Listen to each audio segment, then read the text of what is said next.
The WWE Draft has concluded as of this past Monday night on Raw. We had more picks selected than we did on Friday Night SmackDown. We already talked about night one. Let's talk about night two. How's it going, everybody? This is SESvince. This is Better Swallow.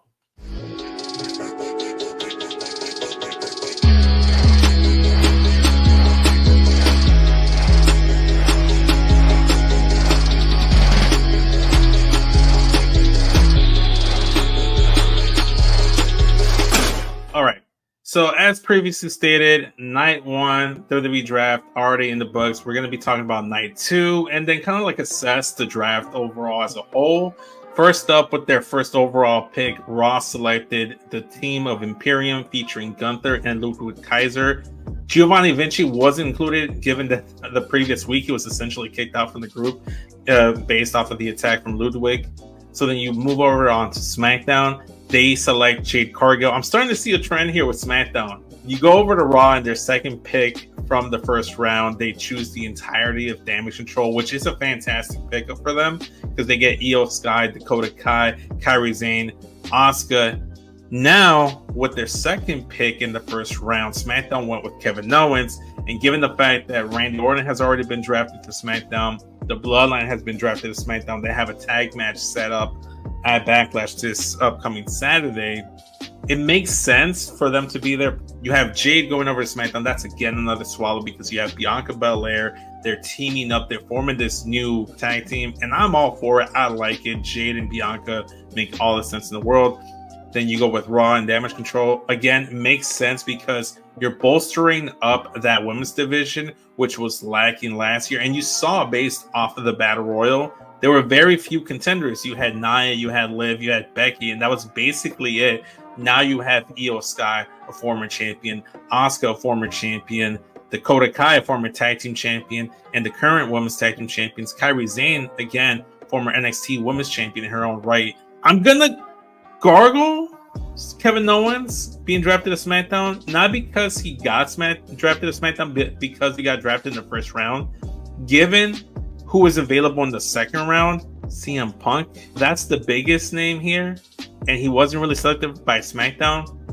Just kind of goes to show how much they really valued him, or maybe they just wanted to secure Kevin Owens there, but within the confines of kayfabe, it makes no sense for Kevin Owens to go above CM Punk. I don't know.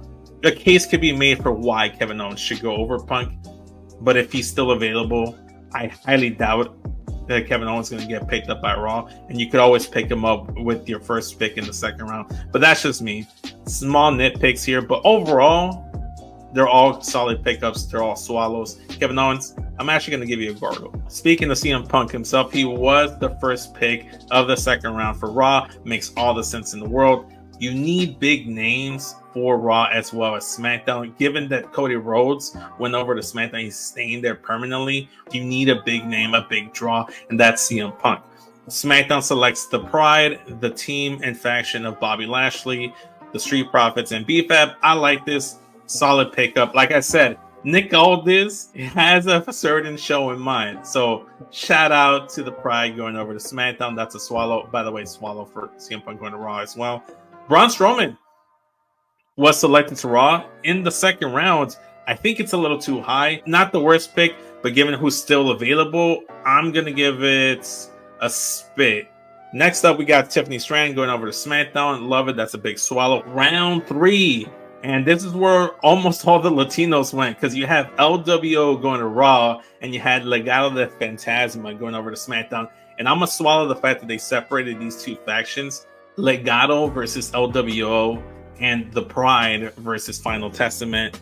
Those two faction warfare things just needed to stop and needed to end. With LWO, you kind of have the thing with Carlito. That was the main thing here. Carlito is still included in the LWO draft haul. The reason I'm gonna give it a spit is because I wish they were on SmackDown, because the next Chicago show is gonna be a SmackDown show. So yeah, I don't get my LWO when they come to Chicago, and I don't get CM Punk when they come to Chicago. So it's like all of the people I would pay my money to go see aren't there.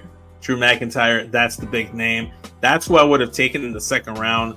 he really wasn't going to leave Raw, given that all the story beats for him are on Raw. But within the confines of kayfabe, it made no sense to draft them behind guys like LWO or Braun Strowman. He should have been the second pick right after CM Punk. Going over to SmackDown, they picked up Shinsuke Nakamura. This one's going to be a swallow as well.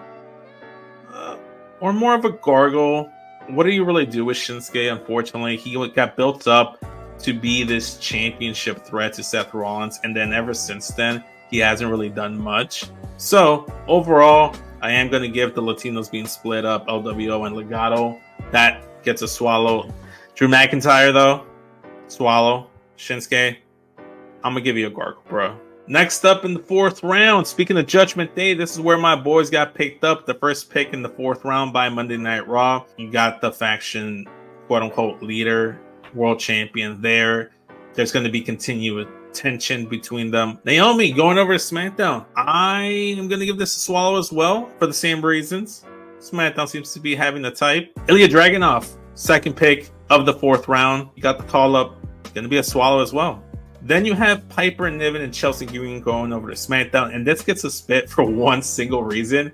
There's no Samantha Irving over on SmackDown, so we won't be hearing the very unique and iconic entrance announcement for Chelsea Green. I can't do it justice, so I won't do it. 5th round is next, and we got the New Day, Xavier Woods, Kofi Kingston going over to Raw, and we have Pretty Deadly going over to SmackDown. These just kind of like tag team that for both shows. Xavier Woods and Kofi Kingston kind of been staples of Raw the last year or so since they've been there. Go over to Lyra Valkyria being the second pick of the 5th round for Monday Night Raw, and that was a big shocker. I was not really expecting her to get called up so soon. Becky Lynch is there. She's beaten Becky Lynch for a championship in the past. I'm not saying she's going to be a women's world champion, but that's a story right there. Speaking of stories, Candice LeRae, Indy Hartwell going over to SmackDown. I very much like this pickup as well. A heel Candice LeRae versus a babyface Bayley at a pay-per-view. Feed it to me, inject it into my veins. That match is going to be a 5-star banger. Shout out to Sheamus. And then when they do eventually split up, you can build up an Indy Hartwell and you can build up a Candice LeRae. So swallow New Day, swallow Pretty Deadly, swallow Lyra Valkyria, and swallow Indy Hartwell and Candice LeRae. I like them all for all the shows. The 6th and final round of the draft on Monday Night Raw that was televised.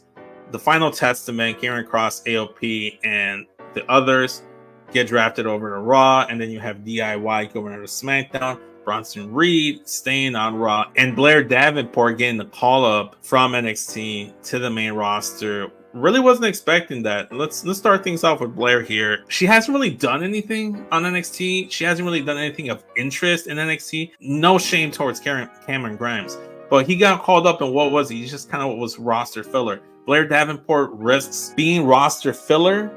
However, she also has the potential with SmackDown to be built up as a top heel or just like a thorn in the side of one of the top baby faces. DIY going over SmackDown makes sense considering that Candice LeRae, Johnny Gargano's wife, is on SmackDown. Then you have Austin Theory and Grayson Waller, current tag team champions. Austin Theory having the history with Johnny Gargano. So it's all clicking there. Final Testament, again, going over to Raw. Gargle, just because I don't really care, but it's a swallow because he separated them from the Pride. Bronson Reed, he's a dude that's been challenging for the IC title. Adds that to the roster. You have a 3-hour show. You kind of need to have people in there. He puts on really good matches, especially with Ivar there. So you go for the same reason Ivar got picked up. Bronson Reed makes all the sense in the world. I'm actually switching from my gargle with Final Testament to a swallow. Swallow for DIY. Swallow for Bronson Reed. I am going to spit Blair Davenport just because I don't think she's going to add much to the main roster, but she could prove me wrong. Next up, we're going to be talking about the post-show draft picks. We concluded with the first 6 rounds that were televised on Raw. Then the Swallow, Ivy Nile, and the Creeds going over Raw just because of Chad Gable. Giovanni Vinci, Swallow going over SmackDown, getting separated from Imperium. Maybe we finally get that NXT Vinci. New Catch Republic, Swallow, because of Gunther, the Imperium stuff, either as opponents or allies. Tegan Knox, I'm going to gargle you until I start to care about what they do with you and you actually show something. Dijak as well. Gargo, you ain't called up, but are you really just roster filler? Who fucking knows? Apollo Crews, again, they might pair him up with Cedric and Ashante the Adonis because they like to pair up people together for some reason, or as a singles act. I don't know what you do with Apollo Crews. Right now, he's a Gargo until they prove me otherwise. Disco Ninja Sex Party, it's a Swallow, staying on Raw. They're the life of the party, no pun intended. Natalya, spit. Like, just keep her on NXT at this point. She had a fantastic showing in NXT Underground with Lola Vice. You found the place for her. Keep her in NXT. That's the perfect little spot for Natalya. Keep her away from the main roster. Odyssey Jones, I'm going to gargle you, bro, because I like you. I think you're cool. I just don't know what the fuck they're going to fucking do with you, or if they're actually going to do anything with you. So, again, we'll see. So, with that being said, guys, that's better swallow. Overall, the draft gets a swallow for me. I thought it was very well done. All the picks made sense. I'd like to remind everyone to once again hit that like button down below, subscribe, turn on the bell notifications so you know when a brand new episode of Spirit Swallow goes live. I'm SESvince. Follow me on social media. Catch you guys on the next one.